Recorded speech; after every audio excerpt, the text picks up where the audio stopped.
د لوی سپېڅلي څښتن تعالی په سپېڅلي نامه چې ډېر مهربان او رحم کوونکی دی. ملګرو، نن در سره په دو موضوعګانو باندې به خبرې کوم. یوه موضوع نن د افغانستان کې په کابل کې د بم چاودنه ده، او دویم هم کلتور او ژبه چې عمران خان خپله دا خبره کړې وه چې د انګریزي ژبې منګه کلتور بدل کړی دی او منګه ذهني غلامان یو. نو لومړی به په کابل دغه نن چې په کابل کې دا کومه چاودنه شوې ده په دې به خبرې کوو. ملګرو، دغه چاودنه ما لږ مخکې په سینن کې هم د هغې په اړه باندې واورېدل. چاودنه یو ځانمرګي برید ده، ځانمرګي برید و. نو دا ځانمرګي برید د چا په واسطه وشو په دې خبر نه وو، خو هغه ویله چې دا د طالبانو د بې پوستۍ څخه دغه ځانمرګي راتېر شو او بیا دغه برید یې وکړو. نو دغه برید چې دی په دې کې ډېر افغانان هم شهیدان شولو. نو الله دې هغوی ته جنتونه ورکړي. د لسیزو کلونو راهیسې زمونږ افغانان شهیدان کیږي، خو موږ تر اوسه پورې خپل دښمن ونه پېژندو، او یو ګوند یا یوه ډلګۍ چې په حکومت کې راشي حتما یې په خلاف کې یوه بله ډلګۍ ورته جوړوي او هغه ورسره په جګړه باندې پیل کوي. که موږ وګورو اوس خو د طالبانو حکومت هم دی، طالبانو حکومت راغی، هغوی په حکومت کې دي. نو اوس موږ نه پوهېږو چې دا برید، دا ځانمرګی برید دا چا وکړو. دغه دښمن هم نه دی معلوم، خو دوی فکر کوي چې دا به داعش کړی. که داعش کړی، خو داعش هم یو چاغ به پیدا کړی، یو څوک به سپورټ کوي. هسې خو داعش نه پیدا کېږي چې دغه څوک دي، دا د افغانستان دښمنان دي. او ملګرو، هغه چا چې سلامونه رالېږلي هغه ټولو ته وعلیکم السلام. وروسته به په سټوډیو کې ما سره راساسې هم راځي. خو د دې څو لسیزو نه چې دا کوم ځانمرګي کېږي یا په افغانستان کې دا کومه جګړه روانه ده، چې د دې د پای ټکي به څه وخت راځي چې د سره د پای ټکي کېږي، او د دې لپاره باید څه وشي. خو لومړی باید موږ دا وکړو چې افغانانو کې یو سیاسي شعور بیداره کړو چې خپل هغه دښمن وپېژني او یو بل ته لاس ورکړي، خپله بې اتفاقي ورکړي، او هغه مشران چې د پردو ګټو او د پردو هیوادونو د ګټو لپاره کار کوي او زمونږ وطن کې یي، د هغې سره باید ونه درېږو، بلکې هغه خاینین هغه وپېژنو او هغې کولی شو چې هغې ته سزاګانې ورکړو. نه دا چې د هغوی سره ودرېږو او یا د یو قوم په خاطر باندې چې دا د قوم سره تړلی دی او بس دا د قوم مشر دی. په همدې کې لکه دا څه وخت نه چې امریکایان راغلي وو او د قومي مشرانو په میلیونها ډالر ګټلي دي، او د دې او د نورو افغانانو په ژوند کې ډېر توپیر و. دوی هغه څه لکه هغه کورونو هغه قصرونو کې اوسېدل، او هغه نور افغانان چې وو هغوی د ژوند سطحه ډېره ټیټه وه، ځکه چې دوی کوم مال چې د افغانستان د پرمختګ آبادۍ دپاره به راتلو، کوم ډالر چې به راتله هغه به ټول د خپلو جیبونو کې اچول او صرف په خپل ځانونو باندې به مصرفول، او ځانونه یې دومره قوي کړي وو چې دغه دومره د کبر سره به یې ژوند تېروي چې دغه نور افغانانو ته هېڅ په نظر کې نه راتله. او د دې د ځانه خپل هر رقم د ځان دپاره د دې خاطر چې لږ محفوظه شي، نو ډېر زیات باډیګارډان او دا به ځان سره هم ساتل، او د هغوی سره به په مشترکه ډول باندې دغه خپل ژوند پر مخ باندې وړو. بیا چې کله لږه سخته راغله ټول افغانستان پرېغوښته او د هېواده بهر ته وتښتېدل. نو زه بیا وروسته تاسو سره د عمران خان یوه ویډیو هم شریک کوم، او زه بیا په ژبو باندې هم خبرې کوم. وروسته به بیا راسا صاحب راځي ما سره په سټوډیو کې، به هغه وروسته راځي. زه به اول تاسو ته د دې تاسو دغه شیر کوي پرې چې د کوزي پښتونخوا ځینې ملګرو سره زه نن د ژبې په اړه کې او د کلتور یا کلچر په اړه کې هم خبرې کوم چې هغه هم په دې باندې پېښ شي. دا ویډیو زه لږ نشروم، د عمران خان ویډیو ده ما پرون کړې وه، خو بیا زه غواړم نن په دې باندې لږ مفصلې خبرې وکړم. بیا که ستاسې کوم سوال و هغې ته هم جوابونه وي. تاسو دا ویډیو سره لږ وګورئ. आज से 150 साल पहले जो उसने कहा था, एक क्लास बनाना चाहते हैं हिंदुस्तान में, वो हो तो हिंदुस्तानी लेकिन वो हमारी तरह सोचे, वो बनाए उन्होंने एक खास तालीमी निजाम से। एक इंग्लिश पब्लिक स्कूल बॉय बनाया गया है, पाकिस्तानी नहीं बनाया गया। मेरे अपने कल्चर से भी दूर किया गया उस तालीम के निजाम ने, मेरे दीन से भी दूर किया गया। सबसे पहले अपना तालीम का निजाम ठीक करना चाहिए था, हमें एक सिंथेसाइज, एक सिलेबस लाना चाहिए था ताकि एक कौम बनती। जब आप किसी और कल्चर की ज़हनी गुलाम बन जाते हैं तो आप अच्छे गुलाम बन सकते हैं, आप बड़ा काम नहीं कर सकते। और ये जो ज़हनी गुलामी थी ये हमें इस इंग्लिश मीडियम एजुकेशन ने लेके आया। हमारी पार्लियामेंट के अंदर अंग्रेजी में तकरीर शुरू हो जाती है, सेनेट में अंग्रेजी में तकरीर, इसलिए नहीं कि वो क्योंकि वो उनको उर्दू नहीं आती, वो इंप्रेस करते हैं कि मैं पढ़ा लिखा हूं। ये स्टेटस सिंबल अंग्रेजी नहीं होना चाहिए।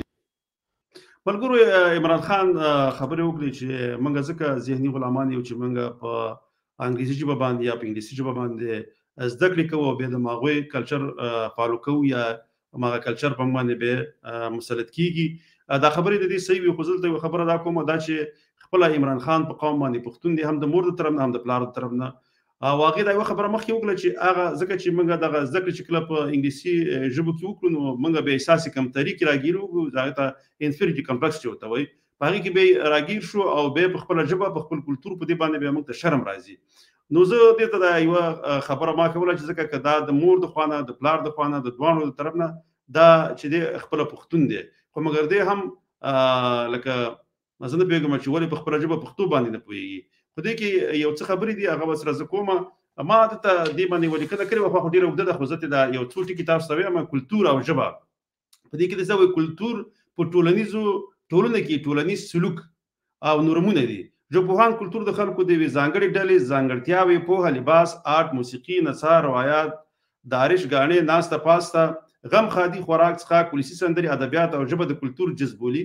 په عمومي ډول چې د کلتور په اړه بحث کیږي نو وایو چې ژبه کلتور او کلتور ژبه ده. او دا خبره رښتیا هم ده، ځکه چې ژبه چې ده دا کلتور خپروي، دا د کلتور د انتقال وسیله ده. نو زه تاسو یو خبره زه کوم، ځکه چې که موږ وګورو په کلتوري لحاظ باندې پښتون چې دی د پنجابي سره ډېر فرق لري. ځکه که زمونږ لکه که ادبیاتو طرف ته راشو نو پښتانه چې دي لکه دا ټپې او دغه سندریزې دغې جدا دي. موږ که لکه دا ما چې ویلی دی کې لکه کومه ګډا چې ده هغه زمونږ اتڼ دی، لکه ملي اتڼ دی، او د پنجابیانو چې دی هغه بانګړه ده. موږ شلوار خمیس اغوندو او پنجابیان چې دی هغه لنګ اغوندي. نو دې کې دغه کلچر کې ډېر زیات فرق دی. خو دا چې دغه ژبه چې په اردو ژبه ده او دا په چې په دغه باندې په دې پښتنو، سندیانو او بلوچانو باندې حاکمه شوې ده، نو د دې سره د دوی کلتور هم بدلون موندلی دی. ما مخکې په دې باندې یوه مقاله لیکلې وه، په هغه کې داسې وو چې کله چې د غوریانو، غلجیانو، غزنویانو او وروسته کې د احمدشاه ابدالي په وخت کې ډېر پښتانه کورنۍ لاړې او په پنجاب کې لکه دوی ته ډېر جاګیرونه ورکړل دا وخت پاچاهانو، او دوی هلته میش شولو. چې کله دوی هلته میش شولو د وخت په تېرېدو سره دوی په تدریجي ډول باندې خپله ژبه هېره کړه. دوی هندکي ژبې، سرایکي ژبې او اردو ژبې شولو، او ورسره خپل کوم کلتور چې و هغه لکه شلوار قمیص په لنګ باندې بدل کړو. نو هغې ته به دې په خاطر باندې به ورته خلکو سرایکي پټان یا سرایکي پټان به ورته ویلې او یا به ورته هندکي ژبې ویلې. نو دوی خپله ژبه هېره کړې وه، دې په خاطر باندې دوی ته هغه خپل کلتور او دغه ته هم ته هېر شوي لکه هغه دې سره بدل شو. او دې په ځای باندې چې د پښتنو سره ځکه چې کله ستانه ژبه هېره شي، دې په خاطر باندې چې دوی د پښتنو سره کلک ولاړ وي، دوی به د هغه ژبه چې دوی لکه سرایکي او هندکي او اردو ژبه زده کړې وه، دوی بیا د هغې سره کلک ودرېږي. نو دلته لکه اوس دا اوس ما هسې دغه نن دې په خاطر کړی و چې لکه اوس وګوره دا یو مکس کلتور دی، کلچر دی، که نه لکه پاس پټکې دی دلته او سره ټایم ده او دا دغه هم ده، دا سوټ تاسو د سوټ یو موږ ته درې شوي او دا هم ده. دې کې زما مقصد دا دی اوس که زه دا واغوندم دا پټکې هم زه لرې کړم او دلته دې په ځای باندې هسې خپله دلته د اروپایي خولۍ په سره کړم او زه د یو پښتون سره ودرېږم او زه چې سره کله پښتو ژبه باندې خبرې کوم سم دوار هغه پوهېږي چې دا پښتون دی. ځکه دې په خاطر باندې چې هغه زما په لهجه، زما په پښتو ویلو باندې به هغه پوهېږي. که ته چېرته یو پښتو چې خپله ژبه یې هېره کړي لکه سرایکي پټان ته راولې، ته د شلوار کمیس هم واغوندې، خو چې کله هغه خبرې کوي ته نه پوهېږي چې دا اوس پښتون دی که نه دی، ځکه چې هغې خپله ژبه به هېره کړي. او چې کله یو انسان خپله ژبه هېره کړي بیا د هغې پېژندګلو هغې ته ډېره مشکله شي، ځکه د هغې پېژندګلو دغه قوم ورکه شي. ځکه په دغه دومره وختونو کې چې کله به پښتنو په هند باندې حکومت کوو نو هلته ډېر پښتانه به لاړل، هلته به میش شولو، ځکه دې له به جاګیرونه ورکول دغه وخت پاچاهانو. بیا دوی نه خپله ژبه هېره شوې ده. نو چې کله ژبه هېره شوه اوس وګوره دغه قوم پېژندګلو نه کېږي، کله ځان سره پټان لیکي، کله خان لیکي، خو په هغې باندې خو بیا هم نه کېږي، ځکه چې بیا د تا سره کله ژبه وایي هغه ژبه دې خپله هېره ده. نو د دې دپاره ژبه هېرول په کار نه دی. د عمران خان دغې خبرې په مقابل کې چې دا وایي چې اردو موږ ذهني غلامان کړي، نه انګریزي وایي موږ ذهني غلامان کړي. نو که چېرته ته اردو راولې خو ته به بیا هم ذهني پښتون به بیا هم ذهني غلام کړې، بلوچ به هم ذهني غلام کړې او سندھی به هم ذهني غلام کړې، ځکه چې تا خو دې ته خپله ژبه نه بیا هم دا محروم دی، ځکه دا خو بیا هم د پردۍ ژبه تا په دې باندې حاکمه کړې ده. خو ته خو دا غواړې چې د انګریزي په ځای باندې اردو راولې، ته خو دا نه غواړې چې خپله د هرې صوبې یا د ولایت ژبه هغوی ته ورکړې. ته خو دا کار کوې لکه انګریزي لري کې اردو راولې. په اردو کې د چا ګټه ده؟ دې کې د پنجابي ګټه ده، ځکه د پنجابي ژبه د اردو ژبې سره ډیر زیات دغه یووالی لري. که چیرته یو سړی په اردو ژبه باندې پوه شي هغه اتومات په پنجابي باندې پیږي. که چیرته د یو پنجابي نه یو پنجابي اردو ژبه شي او هغه د کلونو دا اردو ژبه پاتې شي او په دې باندې پیړۍ تیری شي، خو دا د دې بچی په ډیر لږ وخت کې به کولی شي چې پنجابي ژبې ته واوړي، ځکه دې په خاطر چې د ژبې یووالی هلته د دوی سره په خپل منځ کې ډیر زیات یو دی.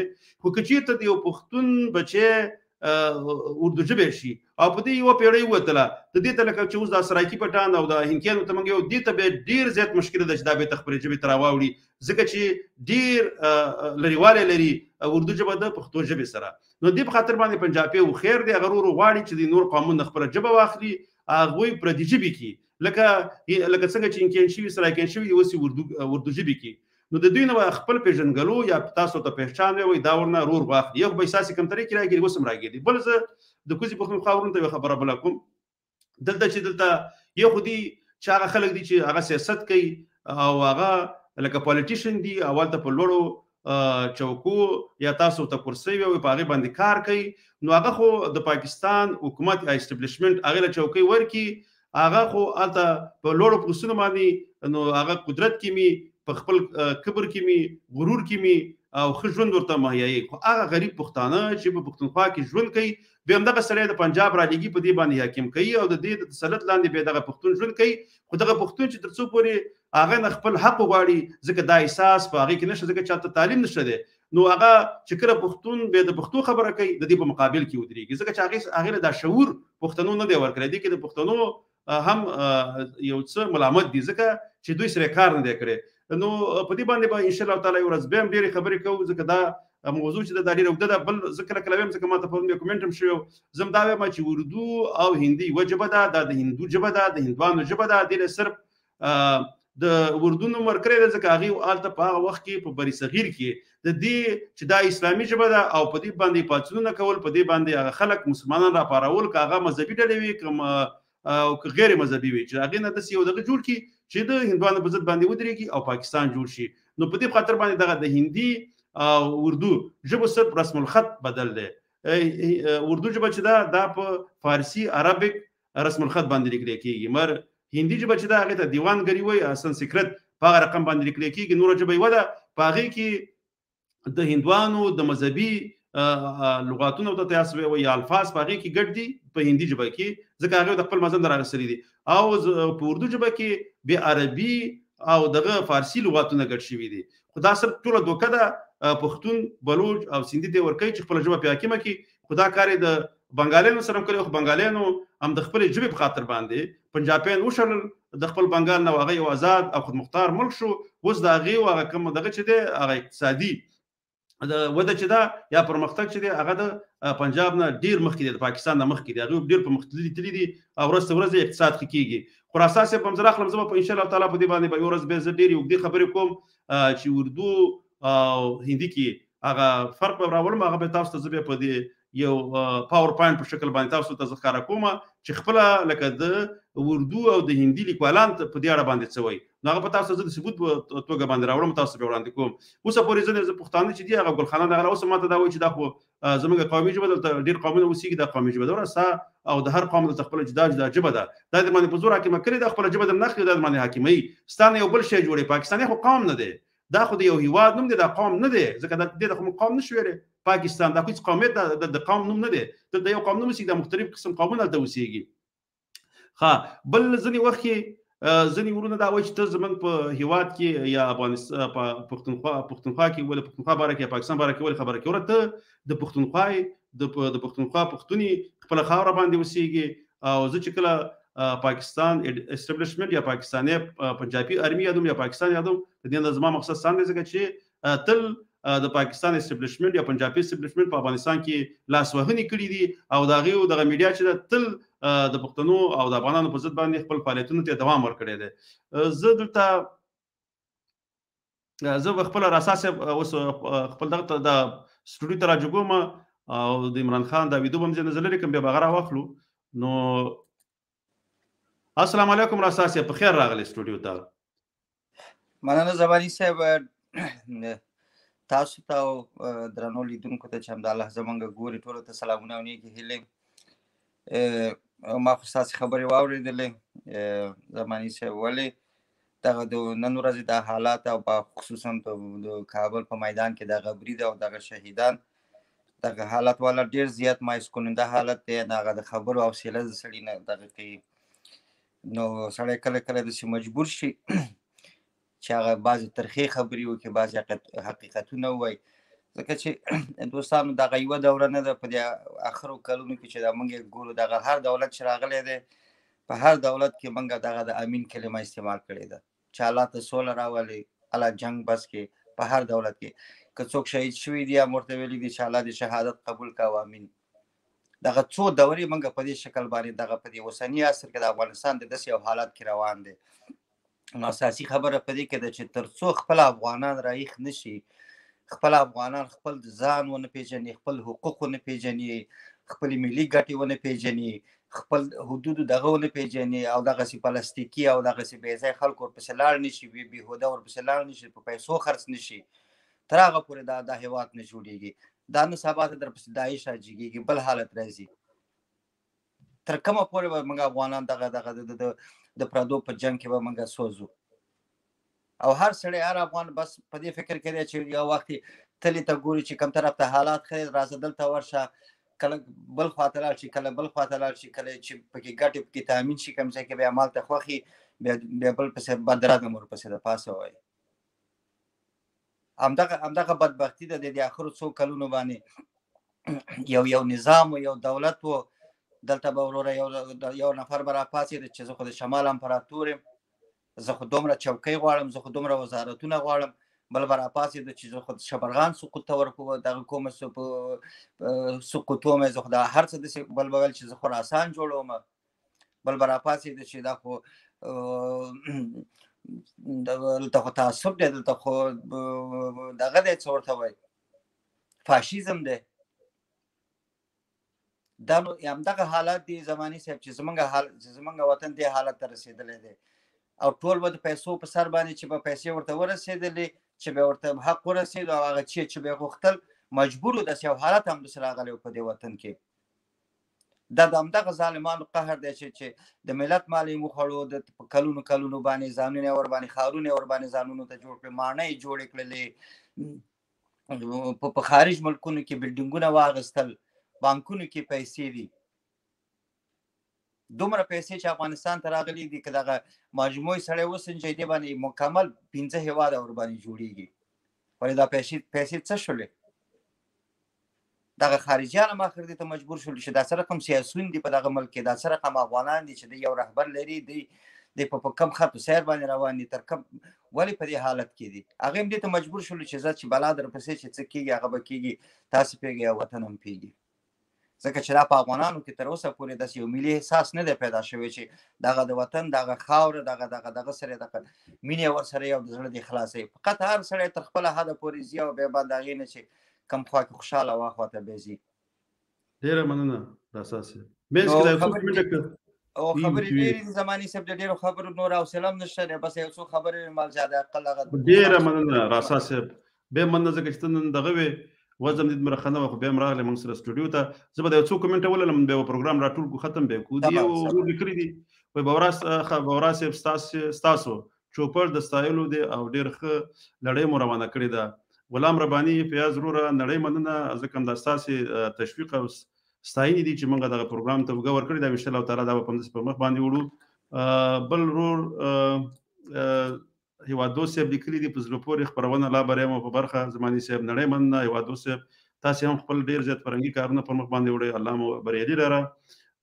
دلته یو بل ورور هم دغه کړی دی، دې کې لیکلي دي چې وایي عمران خان ملامت نه دی، نظر یې ډېر سم دی. اوس زرګونه پښتانه دي نن د فارسي او اردو ژبو غلامان دي.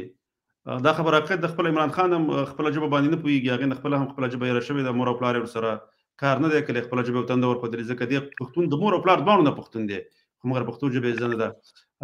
یو بل ورور دغه به یو مور راښودلې د پښتو ژبه ده، د غیرتمنو عزتمنو پښتنو ژبه ده. ابراهیم خان ورور ډېره مننه، نړۍ مننه وروره.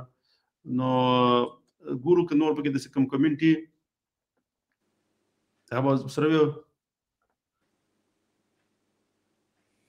څه کله یو کمنټ د طالبانو په اړه باندې راغلی دی هغه زه وایم ځکه چې هغه ډېر دی داسې یو عجیبه هو دا کمنټ زه راخلم دا چا لیکلی دی ډینجر لوفر خو زه خیر هغه چې دا نوم خو داسې دغه دی که ډنګر لوفر دی چې دی سلامونه درته وایم کابل کې چې نن چاودنه وشوه طالبانو خپلو خبرو کې وایي موږ موږ دې جنگ شهیدان نه یو نو بیا ولې چاودنه کیږي باید طالبان د دغو چاودنو پوښتنه وکړي ولې چې اوس د افغانستان واکداران دوی دي بالکل ځکه اوس چې دوی په افغانستان کې حکومت دی او چې د دې نه بعد هر حادثه کیږي یا هر پیښه کیږي ذمہواري خپل همدغه طالبان دي باید طالبان د افغانستان د امنیت ټینګولو لپاره باید کار وکړي ځکه چې اوس خو دا حکومت واکداري د دوی په لاس کې ده نو بالکل صحیح خبره ده کړې زه په دا یو دغه بل وګورم راساسه یو دوه صاحب تاسو سلام کړئ څنګه دا یو دغه بل به ماغه تاسو سلام کړی دی بلوچان خو مې د خپل ژبې د پاره جنگ کوي او بلوچان د خپل ژبې د پاره جنگ کوي او لکه څنګه چې بنگالیانو جنگ کو د سي بلوچانم جنگ کوي نن د بوکتی د شهادت ورځم الله دغه ته جنتونه ورکړي چې پاغه بزرتوب کې دی په پاکستان خلاف باندې جګړه پیل کړه او به د پنجابي آرمي لخوا شهید شو الله دې ته جنتونه ورکړي ځکه د خپلواکۍ لپاره خپل جګړه پیل کړې و